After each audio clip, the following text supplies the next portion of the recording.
What is going on, boys and girls, ladies and gentlemen, cats and dogs? You are listening to another heart-stopping, elbow-dropping, leg-smashing, chair-bashing episode of Hardcore Geek Wrestling. It is WrestleMania week, and we have just watched NXT Takeover Orlando. We're going to get right into it. On the bat phone, making his debut on the show, my good friend James Johnston. What's going on, my friend?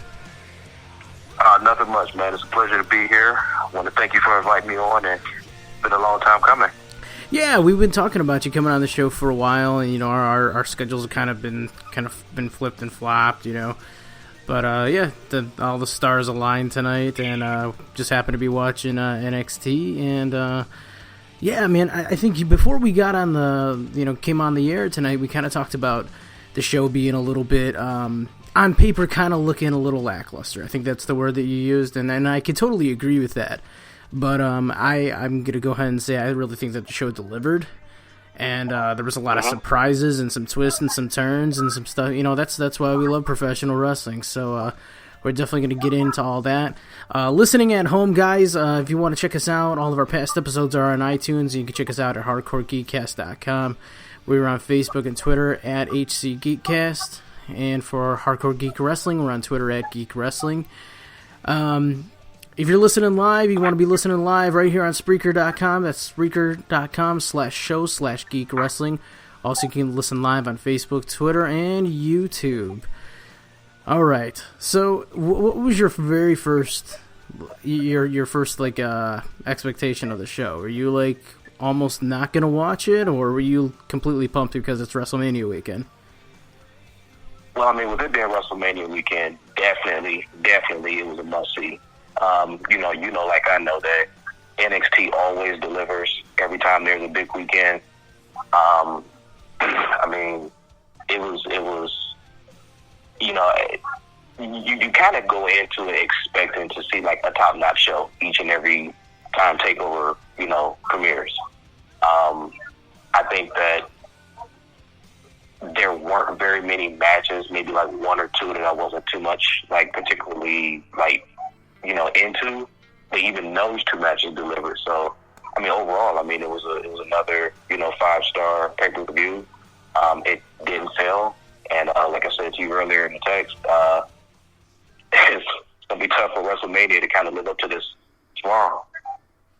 Yeah, no, I totally get that, and I kind of felt the same way. I mean, there's going into WrestleMania, and then also knowing that WrestleMania, post-WrestleMania, where you get some call-ups and whatnot, so then you kind of start throwing in your own fantasy booking and your own predictions, so-and-so is going to be coming up, maybe so-and-so is going to be coming back from another company. We got all those rumors going on, and yeah, I mean, I think some of those questions were answered tonight, and I definitely want to kind of get into each match by match here. So the very first match we had was that mixed tag match. We had Sanity, who looked really super creepy tonight, extra creepy. I think we were calling him the raccoon people because they had that weird eye. Go ahead. Yeah, they were kind of like the oddities. Kind of got it on with the Dungeon of Doom, and they produced Eric Young and his misfit band of creepers. I really wish that the Yeti would have came down and started chopping people. That would be great. That would have been epic. But we got Sanity. It's a team of Eric Young, Alexander Wolf, Killian Dane, a.k.a. Big Damo, and Nikki Cross. They were taking on Ty Dillinger, Ruby Riott, Roderick Strong, and who we thought was going to be in the match was No Way Jose. They did show during an access match that he was taken out, did an injury angle, and we brought in Cassius Ohno, a.k.a. Chris Hero. They've been really pushing him since he came back. Do you think he was for some reason we both like No Way Jose. I think it's just because he's fun. I love the music. Were you disappointed that he wasn't in the match, or were you cool with Ohno going in? I mean, Ohno had to get some push at some point in time. I mean, when you saw the spoilers online, with him coming out, doing a little double touch to Nakamura's title, you kind of instantly thought that he was going to be catapulted into the main event picture, and to see him kind of, almost in essence like start from the bottom now, it appears.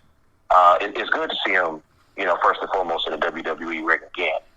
I think that anybody that has any kind of like wrestling acumen can almost figure that he would be, the mystery, guest. Yeah.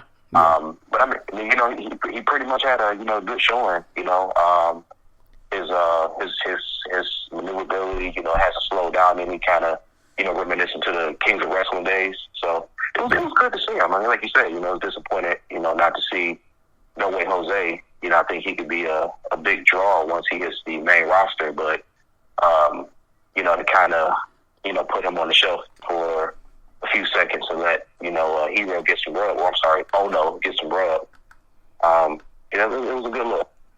Love it. Yeah, I totally agree. Another person I was really excited in this match was Ruby Riott, formerly known as Heidi Lovelace.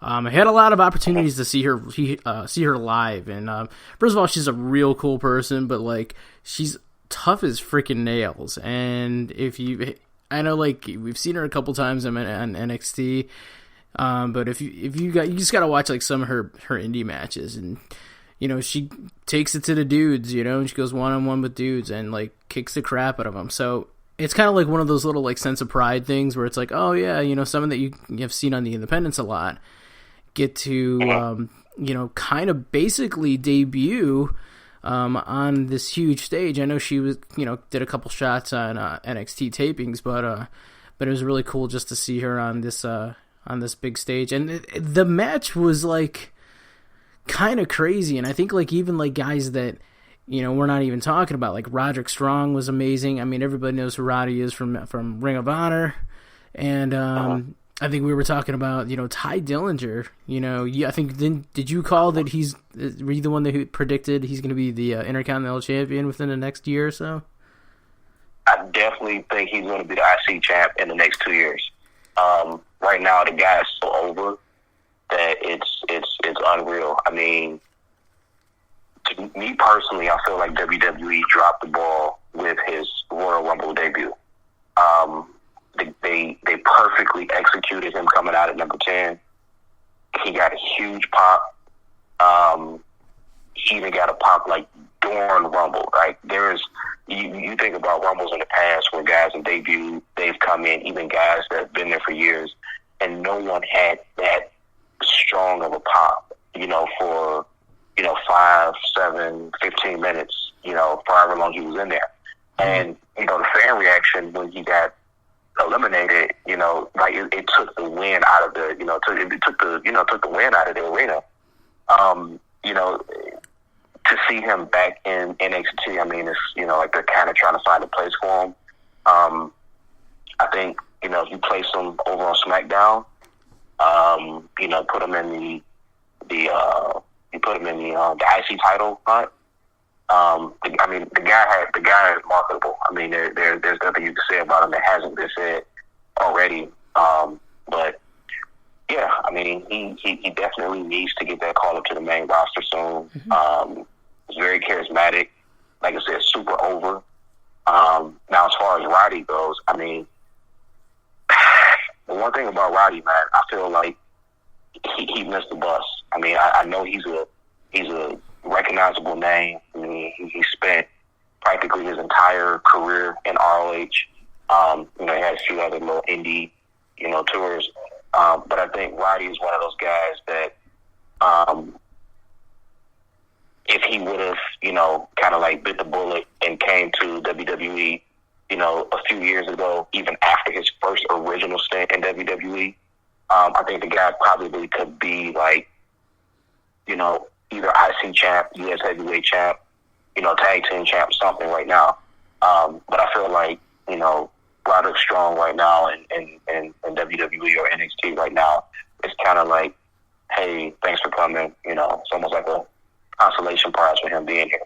I mean, but who knows? I mean, we never know. Something may take off here in the next month or so or the next year, and he might, we might be sitting here again a year from now saying, hey, this is a guy that I pretty much wrote off, and here he is. So we'll see what happens. Yeah, well, you think about it. You have guys like John Cena that's going to be taking time off. He's basically a part-timer now. Taker's probably going to be riding off to the sunset, within the next few years. Randy Orton's been vocal about, going to a part-time status. So there are some voids on the main roster where you can make some shifts where we could, afford to have some of these guys brought up. I don't think it's good to bring them up yet, especially because, in my opinion, they brought up a lot of people from NXT, and I know they're probably going to be bringing up a few more.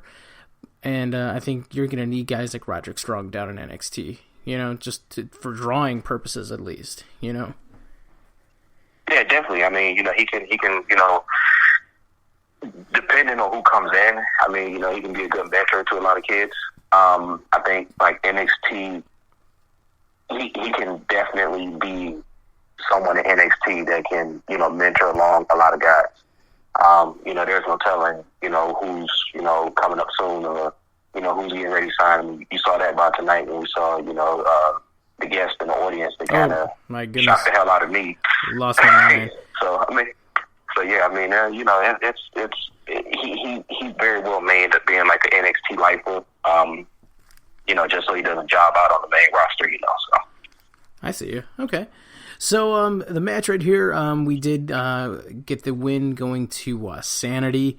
Killian Dane did hit that sweet, I think the technical name for the move is called a Psycho Driver, pitting Ty Dillinger. It was a good match. It was fun, Yeah, it was a good match. Sanity, to me, I think Sanity kind of has that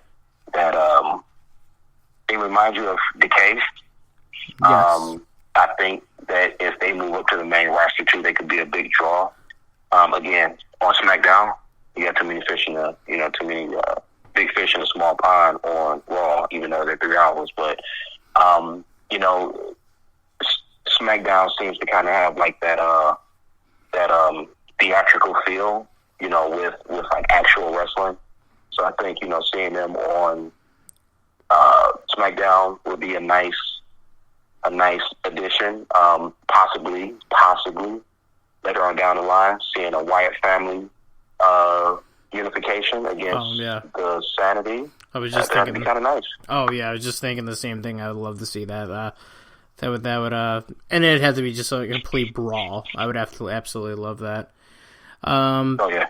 So yeah, fun match. One that I was kind of excited for, maybe not as excited, was the Andrade Cien Almas taking on Alistair Black, and this is just me being a little bit naive. I know who Tommy End is, and I've seen a couple things from him. We got to see him in the UK tournament, but I don't have enough knowledge to speak super intelligently about him, and I didn't have enough knowledge to get super pumped. But I tell you what, man, that man knows how to make a hell of an entrance. Tommy End, I followed some of his matches online. Followed some of, saw some of his matches, on the indie circuit, thanks to, a friend of mine kind of hit me onto him about a little bit over, about half a year ago. Tommy End he has amazing charisma, as you can see in the ring tonight. He's uber athletic. I hate that they changed his name to Alistair Black, but that is what it is. They did acknowledge that his name was Tommy End on the pre-show, so at least they're doing right. That. Which is kind of it's kind of weird because you think about all the guys that just came in over a year and a half ago, with Finn and Fergal and Kenta and Steen, and then they all changed their name, and then not even a few months later, you got guys coming in, able to keep their name. But it was kind of weird, hearing Roberts, refer to him as Tommy End, and then it sounds like now this Alistair Black character. But I was definitely impressed by Tommy End tonight. He's a hell of an in-ring talent. He put on an amazing show. he definitely has like drawing power. Oh my God! Like I was yeah. Silly. So yeah, I mean, like, and one thing too, like, and I hate to play the Teddy Long role here, but I can definitely see him and Baron Corbin being like a kick-ass tag team in the future. Yeah, I remember you were saying that, and then yeah, they do at least look-wise, like aesthetically, they definitely look like they would blend pretty good. I tell you what, man, I just like his. I really don't know how to like describe his style. It's such a hybrid, and but I tell you what, man, Alistair Black made a hell of an impression on me to the point where I'm already trying to search for his entrance music because I think it's so badass. And and hats off to Cien Almas too, man. He kicked some ass tonight. You know, some people like him, some people don't. You know, he kind of plays like that pretty boy. And, you know, he played the role well, but it was a real strong style match tonight. And he got his ass kicked a little bit, but he kicked some ass as well. So, hats off to him too. But, Tommy Yen getting the, not Tommy Yen, see, there I go. Alistair Black getting the win with the Black Mass, roundhouse kick right to the head. So, that was devastating. It was. I do have some breaking news. Do you want to do some breaking news? Absolutely. So tonight, Ring of Honor Supercard of Honor 11. The main event was the Hardys defending the Ring of Honor tag team titles against the Young Bucks. I believe it was a ladder war, or ladder match, basically. The card just ended. The Hardys did drop the titles to the Young Bucks. As we all know, that. I know, right? Well, earlier today, Jeff Hardy was saying that they're going to stay in ROH to. They said they had some unfinished business. But after the match, Matt Hardy did get on the mic. He said that, and I quote, that he does not know how long the Hardy Vessels will allow them to perform in these types of matches. But they leave the future of the tag team wrestling in the Young Bucks' hands. The Hardys then knelt down and shook the hands of the Young Bucks. Then Jeff got on the mic and said there's only one thing left to do, singing that they'll fade away and classify ourselves as obsolete before they left the ring to allow the new champions, the Young Bucks, to celebrate. Sounds like an ROH send-off to me. Definitely an ROH send-off. And you and I were talking earlier about that rogue statement that Jeff put out earlier.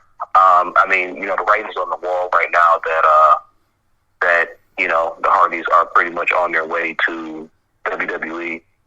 You and I were talking earlier this week about a report that Dave Metzger put out there. And then the other little bit of news that I heard from someone saying that WWE is pretty much like greasing the pockets of Anthem to kind of expedite this little brouhaha that they have going so that the broken Matt Brother Nero characters can continue into WWE. So, yeah, I mean, it's all but, it's a foregone conclusion that they will indeed be in WWE. Yeah. Will it be Monday? Will it be Tuesday? Will it be tomorrow? Who knows? I think there's no coincidence that they were in the same state. Yeah. So, I guess it's only like an hour and a half drive from where they're at to the site of WrestleMania. So, yeah, more than enough time for them to reach there tomorrow. Exactly. Hey, Vince can send the car and let them just chill in the car. I am an eternal optimist when it comes to that, where I do think that they will show up. My money is on tomorrow. And with a segment with the New Day. That's my money right there. If I had to call it, what I would say is the Good Brothers retain the titles. Okay. And you'll see Anderson cut a promo in the middle of the ring, and he'll say, we're something along the lines of, we're the most decorated team, kind of taking a page out of the Dudley Boys book, most decorated team, worldwide, championships galore, blah, blah, blah. And then all of a sudden, you'll hear that ominous laugh from Broken Matt. Exactly. And he and Brother Nero appear up on the Titantron, and at that moment in time, I will need to go change draws because I will crap myself when I see that. I totally get it. I understand. I feel your pain there. Well, that's cool. I mean, I'm excited to see what happens. I just kind of came across that because I knew that was the main event tonight, so I figured I was probably wrapping up about now. So some other news that we got tonight. They announced it earlier today. I think I missed it. I've been sick as a dog like the last few weeks, so I've been in and out of everything. But I guess they announced it earlier that we were going to be getting new NXT Championship belts, and I'm a huge fan. Like, my big thing with wrestling is like my little, I don't want to say pet peeves, but like little things that like I'm a little nitpicky about are belts, attire, entrance music. I don't know why. Those are like my three things like that kind of get me. So I was really excited to see what these new belts were going to look like. I know I'm really happy that we're going to be getting or that we did get a new women's title, seeing that what happened in those videos, those infamous videos. So glad we got a clean championship now. So the first one, the first match where we got to see some new championship belts was the triple threat tag team elimination match for the NXT Tag Team Championships. My pick for match of the night, hands down. That was the Authors of Pain defending against DIY and the Revival.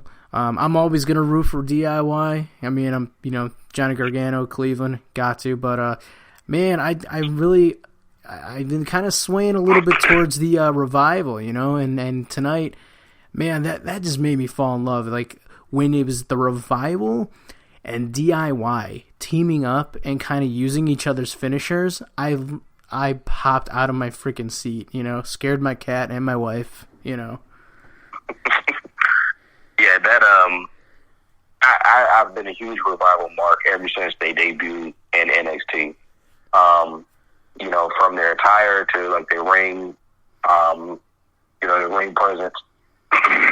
Anybody that knows anything about wrestling, they automatically put you in the mindset of an R. Anderson and Tully Blanchard.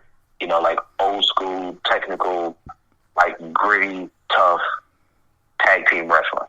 Yeah. And when you look at like, and not to take anything away from DIY. I mean, they're good guys, good wrestlers. Yeah. The Revival, you can definitely tell like they actually like took time to hone their craft. Mm-hmm. Like I said, I can't say enough about the team. I mean, I'm a huge mark for them. They were off TV for what was that? Almost like 2-3 months. It seemed like. And it was almost like a foregone conclusion again. Like, any second now, they're going to pop up on SmackDown because Dawson was trolling the hell out of everybody on Twitter. So it was almost like, are they coming? Oh, nothing. But I think with, the Authors of Pain, debuting tonight, now, I think what we'll see now is we'll see, the boys split brands. We'll probably see the Revival, head to SmackDown and, see DIY head to Raw. That would make sense because they can also compete in the Cruiserweight Division too. Johnny and Tommaso. True. So, True, yeah.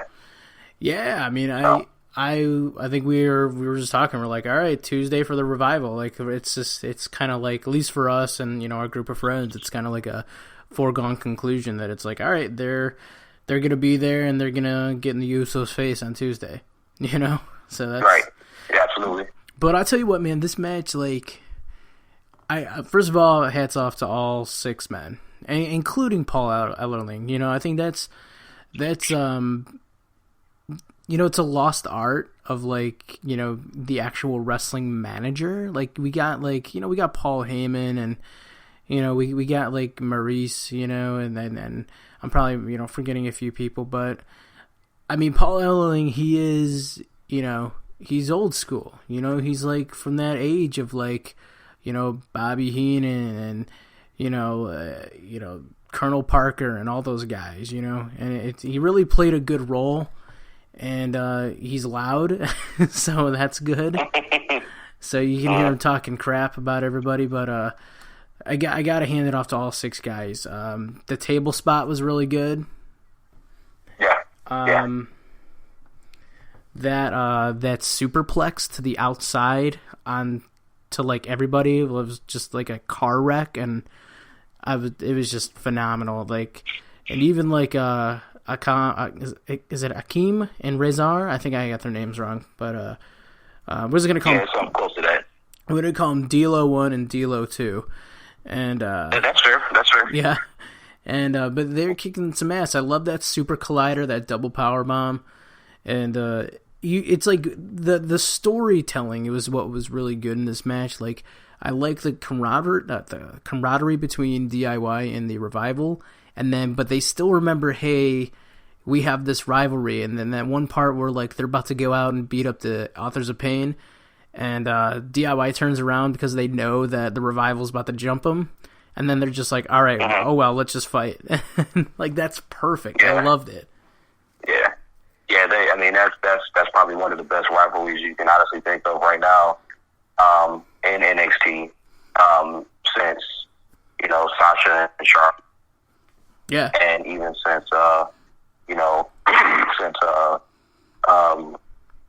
and Zayn. Yeah. Their chemistry is unreal. So I think that whichever show each team goes to, which hopefully Revival goes to SmackDown, DIY goes to Raw, I think they'll improve the tag team division greatly. So yeah, that's probably, like, without a shadow of a doubt, definitely a nominee for Match of the Night. Mm-hmm. Like you said, good spots and good chemistry on everybody's part, and definitely good storytelling. Mm-hmm. Yeah. So we did get to Authors of Pain eliminated both teams, so that shows how dominant they are. Authors of Pain still tag team champions. We move on from there. We go on to the I want to say the other match of the night, and this is for the women's title. This is between Asuka and Ember Moon, former Athena. I had a lot of opportunities to see Athena wrestle too, so I was definitely cheering for her, even though I do love Asuka. Now, they kind of were teasing in these vintages, and even like the past few weeks, of like Asuka kind of getting a little cocky and saying, no one's going to beat me. So she kind of went in there as like almost like a tweener, maybe a little bit more towards a heel. And, this is the match where we did get a full-blown heel turn from Asuka. Did you think that she was going to lose it tonight, with it kind of coming full circle, like a whole year later of becoming the champion? Based on what I was reading and what I was hearing, yeah, I thought she was going to lose tonight. I really thought she was going to drop the belt to Amber. I think that with the new women's, the new women's like international tournament that's coming up. Yeah, that's amazing. I could definitely see them keeping the strap on her and putting her in the title run. I saw recently here where WWE just inked a deal with some, I forget my ignorance here, a woman wrestler from Japan who she's very familiar with. So it'll be interesting to see how that plays out. Oh, that'd be cool. So yeah, it was a fairly decent match. Not a lot of clean spots. I haven't seen that many Ember Moon matches, so I really can't speak to. But it was. I really thought she was going to drop the belt, and I thought she'd probably end up premiering tomorrow. As a part of the whole SmackDown open challenge, because as you know, she has appeared at the SmackDown live events. So I thought that was kind of like, all right, she'll drop the title, appear tomorrow. There we go. But yeah, I totally get that. But I obviously I was rooting for Ember in this one, for two reasons. I love her, I love her style, and then also I want to see Asuka on the main roster. But I was digging the whole full blown heel turn, so it's like, oh cool, we're gonna get a little little bit more mileage out of this this angle, and possibly maybe have her go up against, we got like Ruby Riott and anybody else that they're bringing in. And also, I totally forgot about the women's tournament. And are they doing it like they did the cruiserweights, where they're kind of leaving the main talent out of it and they're just bringing in all new talent, or are they mixing everybody in? I haven't heard. I did read one report where it was discussed that they were going to do it the same way they did the UK title. Okay. Which was, to me, I thought that was an amazing tournament. 3 days it was. Even though I like I said, I thought that was an amazing tournament. If it's done like that, then that'll be epic.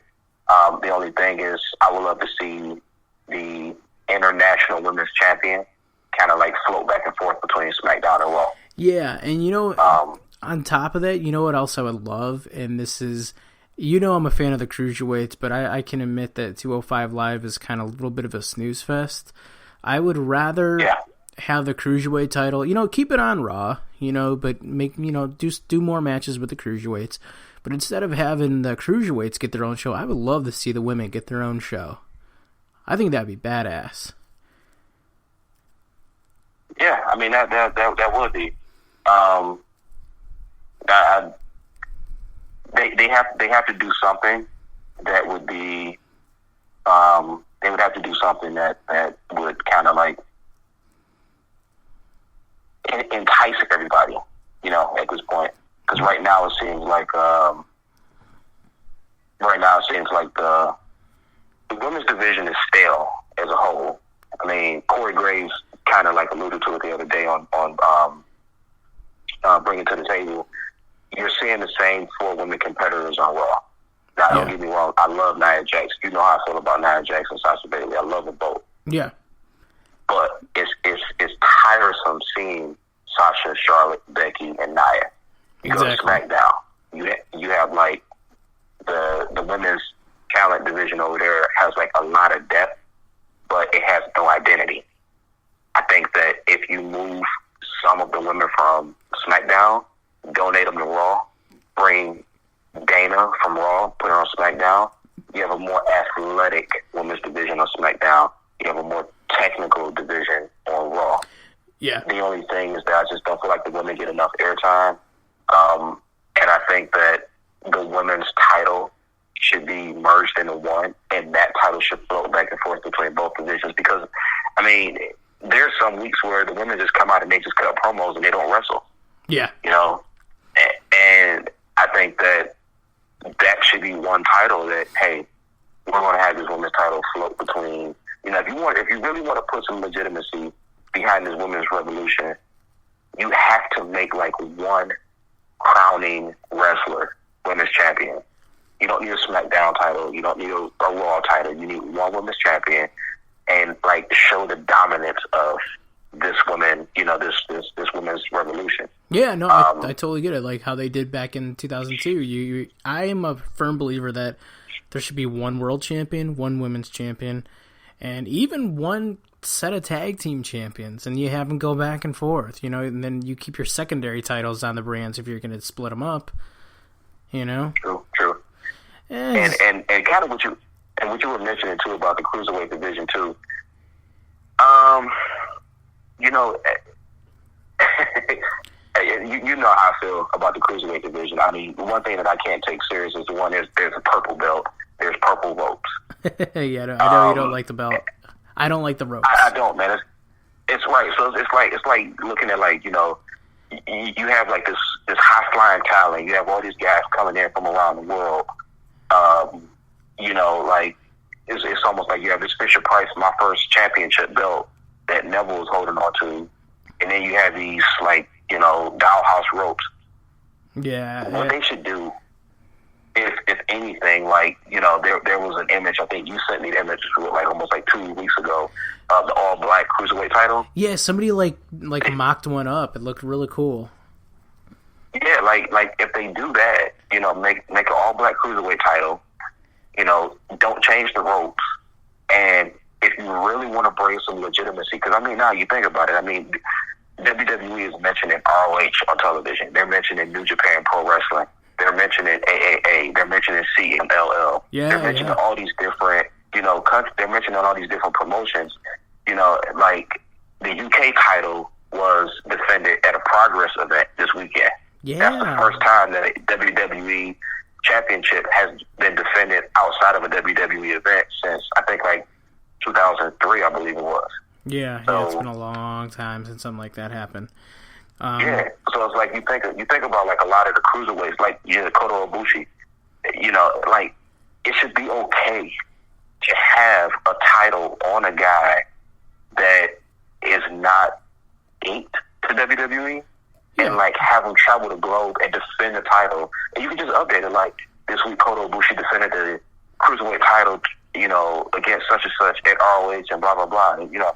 I think that it'll be a good look. That's how it is in the indies. More relevance to the brand. Yeah, that's how it is in the indies. Like you sometimes you see a lot of the same talent that kind of rotate between different promotions, and you'll see like interpromotion. You'll see like, for example, this guy, he's local. His name is Alex Daniels. He's phenomenal. He's the AIW Intense Division champion. So it's basically like their second division title. And like I went to another promotion. It was called UXWA, but he was defending the AIW title. So I'm like, that's kind of cool, to me, it made that title mean a lot more, and right. If you do that on a grander scale, as long as you got a working relationship, and if for some reason, if things go sour, like let's say you put it on Ibushi and things go sour, you can always just strip him of the title and crown a new champion. It's as simple as that, but you just got to be real about it. That's all you have to do. So I totally agree with you. Trips has a working relationship with Gabe Spicoli down in Evolve. You use that relationship, man. Put the cruiserweight title on Jay Lethal for God's sake or something. Just bring some relevancy back to it. But we'll see what happens. I totally get it. So yeah. Ember Moon obviously did not get the job done tonight. Great match though. Asuka did get the win. Sick kick to the head. And she is a full-blown heel now. Let's move on to the main event. And this is one that, before the main event, we got, this is what you alluded to, we got a special guest in the crowd, Drew McIntyre. And I know, I lost my mind with that. It was like, that was one of two pops that I had tonight where I kind of scared everybody. So, that was, pretty cool. Yeah, that was something that you and I were literally talking about not even a full week ago. Yeah, were we saying something that he joined the Bullet Club? Bullet Club. Yeah. Like there was an event where Adam Cole, Young Bucks, and I don't know if it was somebody else. I don't know if it was Tonga or who the hell ever it was. But anyway, like he came out and they two-sweeted each other and everybody two-sweeted each other. And, it was like I saw the link and it was like, hey, Bullet Club new member Drew Galloway. I'm like, the hell? And then it's like you and I kind of had a discussion like when he was in WWE previously, they did nothing with the kid. No, they didn't. Yeah, they... He was like raw talent. Was like he and Orton were kind of like vying to be like the face of the company, but because Orton had, Triple H's ear, naturally he kind of like excelled that much more. And then even when they had like, the whole angle about he was handpicked by Vince and, but I mean, he had to leave, went to TNA, went to New Japan, he was in Evolve, he was in, even Jeff Jarrett's failure of organization for like a month or whatever. Global crappy wrestling. Garbage Street Wrestling. Yeah. And, and now he's back. So it's like, I saw the Drew McIntyre thing. And I think just like you, like I, scared the hell out of my girlfriend when I leaped up and I was, oh God, McIntyre. So be interesting to see what happens. Yeah, and they're not going to put the camera on him and give him a name graphic if he's not doing something with him. They did it with Ibushi, they did it with Bobby Roode, so really interested to see what happens with that. Probably we'll have some tapings coming up, and I really hope they do something cool with him because he's one of two guys that I want to say when they left WWE, they went on the indies and they bettered themselves, the other guy being Cody Rhodes.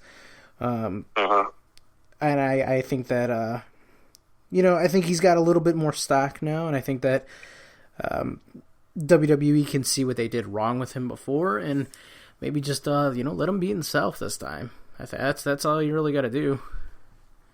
Yeah. I would love to see Cody back in the in WWE if he's able. And again, this is something that you and I talked about previously. Cody was in WWE for how long? What, 9-10 years down there? I think I know he debuted on the main roster like in 2007, so it wasn't really even that long if you think about it. Okay, so I mean, he's been there for pretty decent amount of time, and the moment that he leaves, he starts to use the moniker "The American Nightmare," which to me is a badass nickname. Oh, it's absolutely. Like he's on the international circuit. He's the son of the American Dream, and to me, I'm like, okay, P.S. Hayes, Pat Patterson, all these guys, they dropped the ball big time. Like when he split from Goldie, he should have been rocking like not the whole with the whole mask and all that other kind of crap. American Nightmare probably is like single-handedly one of the best nicknames that a wrestler from the States can don. And I do feel like if he comes back to WWE, he should be able to use that same moniker and be automatically catapulted into like the title hunt. And they'll go from there. Yeah, no, I totally agree. I'd love to see that one, and I think time will tell. I think time heals all wounds, so I'm confident that we'll see him back. But main event time, we had Bobby Roode defending the NXT Championship against Shinsuke Nakamura.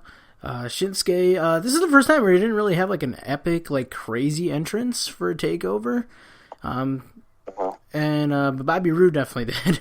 He had his ladies playing piano and everything, came down on his little rotating platform and all that, and had a fancy robe, of course. But I think for some reason, the crowd popped more for Roode than they did Nakamura. Were my ears playing tricks on me tonight? No, I mean, Roode is over, dude. I mean, he is over. He is really over right now. I mean, like I was telling you, like his song is catchy. His antics to the song get the song over. They know who he is. They know what he does. They know what he's about. The guy came in literally less than 3 months and became a champion. Yeah. He has that it factor. I mean, he looks like Triple H Jr. Younger by 10 years, of course. Exactly. So it's like the guy is just like super over. Like between him and Ty Dillinger, those are like the two most over guys in NXT right now. But yeah, and I was kind of concerned for a moment because, by WWE logic, not NXT, but like main roster logic, if you have a theatrical entrance, you lose. But in NXT, if you have a theatrical entrance, you win. Like, you remember, like, when CM Punk came out to Cult of Personality with Living Color, he lost. When Bray Wyatt came out to the guy that sings his theme song, he lost. Yeah. But it's like in NXT, it's like, you can have, the violins and everything playing, you retain the title. So, yeah, that's true. So, this was the epitome of a strong style match. I think you called it out because, like, I'm watching this and I'm like, it was a little slower paced, and I think, like, coming down from the tag team match and the women's title match, for me, it took me a little bit to kind of get into it because it was more of like a storytelling match, but the whole injury angles and whatnot, and then as I'm watching it, it's like, ooh, this is really getting kind of brutal, and it's that epitome of that Strong style. Just, it's supposed to look like it hurts a lot, you know? Yeah. I mean, if you remember when what was the faction? It was Bobby Roode, Scott D'Amore, Petey Williams. Team Canada. Team Canada. So Team Canada disbanded. You saw the most vicious Bobby Roode that you ever saw. You did. Like, he was on his own, and Eric Young. You saw it was like the most vicious Bobby Roode that you ever saw. It was like, okay, he's on his own now. He has to make a name for himself. And I think we saw, you know, to take a page out of Michael Cole's book, vintage Bobby Roode tonight. And they gelled so well. Like, honestly, Bobby Roode and Nakamura gelled much better than Nakamura and Samoa Joe. Oh, wow. Yeah. God, man. Yeah, that was one of my favorites. Absolutely.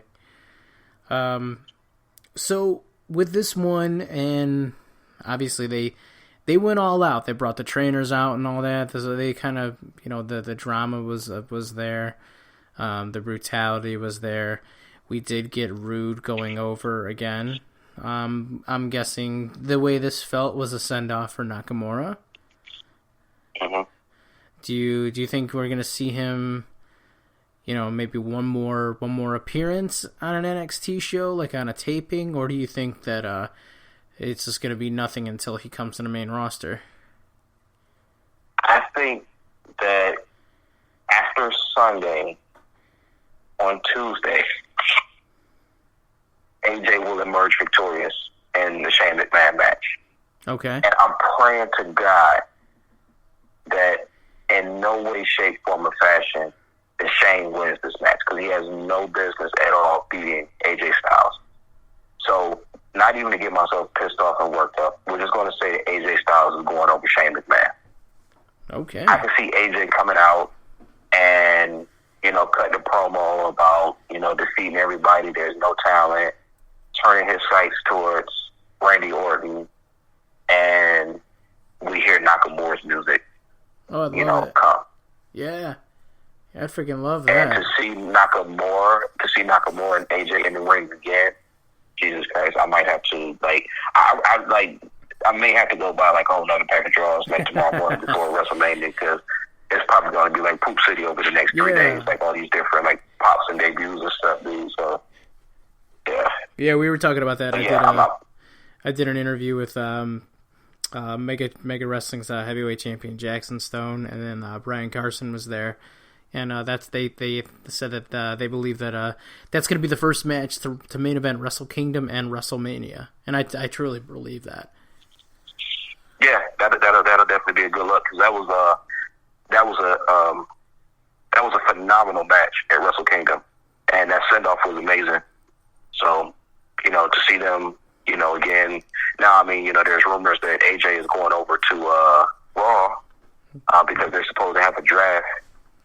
If the rumors are correct, they're supposed to have a draft immediately following WrestleMania. So, oh, wow. We'll see. I mean, maybe Nakamura might debut on SmackDown and get drafted over to Raw. And, you know, one thing I'm thinking about right now is, like, if Finn stays on Raw, the Good Brothers stay on Raw, yeah, AJ goes to Raw, we might get us a Bullet Club reunion. Either that or like a really interesting storyline. You got to play off of that background. They kind of teased it at SummerSlam last year, but obviously we couldn't really go forward with it because of Finn's injury. So you know, I'm sure we'll see something in the future, especially with the rumors of Finn coming back like any time now. One more last piece of breaking news. They just announced that Killian Dane, from the big guy from Sanity, White Meanie, is going to be in the Andre the Giant Battle Royal tomorrow. So that'll be pretty interesting. Oh, wow. They're putting all the big boys in this one. So yeah, that's cool. I love it. Put all those big boys. We need to get a super heavyweight show. We're going to call it 405 Live. And 405 Live. Okay. And Nice. but you still need it still needs to be like nothing but high spots. So that's what I'm hoping for. Yeah, like, your cash is on there. Go for it. Yeah, right. So two things just to kind of sum up the show tonight. A, what did you think of the belts, the new belts? And B, do you give the show a pass or fail? I thought the belts were nice. I thought the belts were a nice look. Belts have been what they were for some time.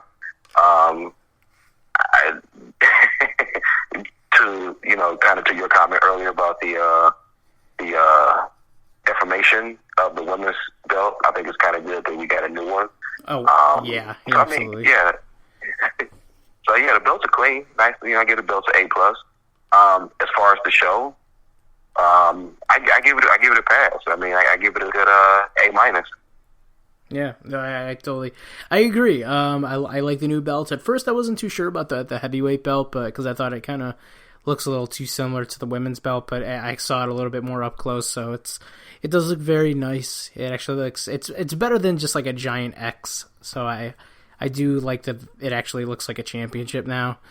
And yeah, no, I got to give the show a pass. I give it an A, just because it was it exceeded my expectations as far as what it looked like on paper. It was great, and got some, like I said, we got some twists and turns, and we got some shocking moments and some debuts and returns and all that fun stuff. So that was fun. It kind of gets you, keeps you pumped, because it's WrestleMania weekend. So we're looking forward to the big show tomorrow. And yeah, I'll be watching straight here from my couch. So that'll be a lot of fun. So what I wanted to do is this is what we do with every new guest on the show.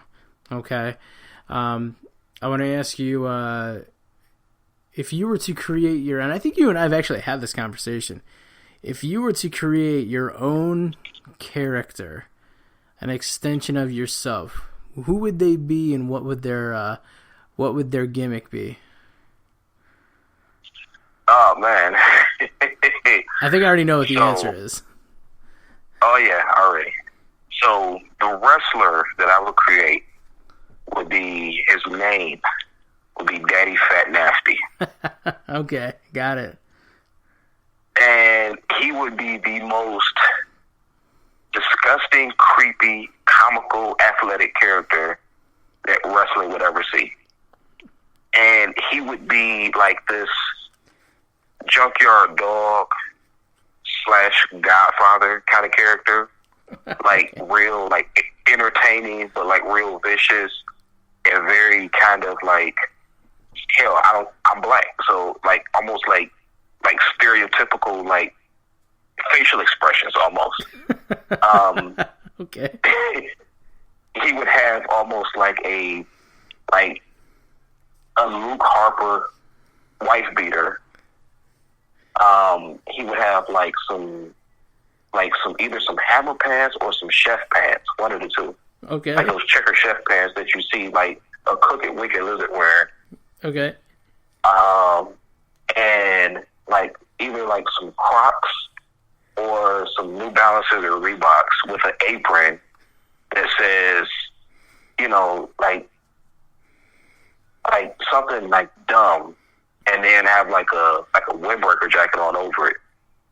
And he would do the most like demoralizing dance possible that would just anger the entire black community. But he would be such a badass in the ring, like, because you know me, like, you know me personally, like, there is no envelope I won't push, and nothing is offensive to me. No, not at all. So without me selling my soul, and without me being a sellout and having like Al Sharpton and the ACLU and the NAACP knocking at my front door like, hey, that's a little bit too step and fetch it, that's a little bit too minstrel show. It's like, hey, it's an all fun. And they would be forced to put the title on me in whatever organization I would be in. Like I would be doing like 5-star frog splashes, like, 450, shooting star presses. And just like, this guy does that. He comes down the aisle with a gold chain, an apron with rib sauce on it, and, like, Cheeto Cheeto bags hanging out his back pocket, but yeah, he does, shooting star press. Like, it would be like that kind of, like, you'll see my appearance and just be like, he can't do that. How did he just do that? And then, he would be so over. Instead of having Hulkamaniacs, he would have his little nasties. It would just be little nasties. Like, I would always run to the camera and just be like, I want some nasty. It would be the absolute best, man. I swear to God. Like, if Vince or someone from WWE is listening to this, like, I give you full-fledged permission to use this character. Like, he will get over so much. That might be Jay Lethal's character if he comes to WWE. It's like Daddy Fat Nasty. That'd just be the absolute best. Swear to God. That's what I'm hoping for. So, appreciate the creativity. Speaking of creativity, you got a podcast of your own that's going to be coming out. Do you want to talk about that really quick? Sure. Yeah, I have a podcast that'll be debuting here soon, within the next few weeks to a month. It's going to be entitled No Stones Unturned. Make sure you put the S on Stones because there's another one out there without the S, but don't subscribe. No offense to that person who's doing it. Okay. Yeah, No Stones Unturned will be debuting soon on iTunes. We're going to be talking about everything: wrestling, politics, religion, finances, relationships, video games, weather, gaming, you name it. Like, there will be no topic that's too taboo. If you're easily offended, don't listen. We will be dropping F-bombs. We will be talking about Donald Trump, whatever. I mean, if you're offended, you're easily offended. Absolutely just like don't listen. We'll be poking fun at any and everything. We'll be respectable at the same time. We're going to have several guests. I have some guests lined up right now. Some prominent public figures, some childhood friends. I've already extended the invite to you, so you've already assured me that you'll be on there. Yeah, absolutely. So it's going to be lots of fun. Cool. So that's No Stones Unturned.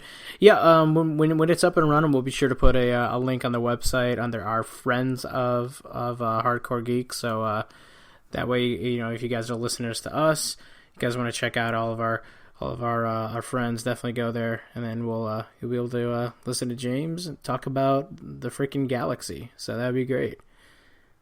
Absolutely. All right. Well, is there anything else you want to plug before we wrap the show up and put a nice bow on it and get ready for Mania tomorrow? That's it, man. I'm like this time tomorrow, dude. I'm hoping to have. I'm hoping to not be too pissed. Tomorrow's actually going to be like a busy day for me, television wise. Got the season finale of Walking Dead. Mm-hmm. They have WrestleMania. So, priorities first. I'll be watching WrestleMania, and I'll catch the replay of Walking Dead. So I'll try my absolute damnedest to stay off of Twitter. The finale was on WrestleMania Sunday last year, too. Yeah, go figure. I think Vince and AMC are kind of like vying for attention, so that'll definitely be something that I'm kind of torn, but like I said, priorities first. So I'll be watching all 1,100 hours of WrestleMania tomorrow. Oh, geez, yeah, I gotta mentally prepare for that. Yeah, I'm stoked. Me too. I mean, it's WrestleMania, so but yeah, guys, be sure to tune in when you hear about James' podcast, No Stones Unturned, right there on iTunes. We will be back tomorrow night, immediately following WrestleMania for our recap show. Following that, this next week, we still have tons of interviews that we're going to be posting for my time at Mega Championship Wrestling. A lot of fun talent. Got some interviews from some AIW talents as well. Some guys that have worked with, countless talents. So be sure to tune in then. As always, you can check us out at hardcoregeekcast.com. We're on Facebook and Twitter at HC Geekcast and Geek Wrestling. And if you are so inclined, be sure to check us out on iTunes and download and subscribe. We definitely appreciate your interactions. James, it's been a pleasure having you on the show, and I hope to have you on again in the future. The pleasure was all mine. It was a long time coming, and absolutely, I look forward to doing that again soon. All right, we will see you guys tomorrow. Good night. Delete.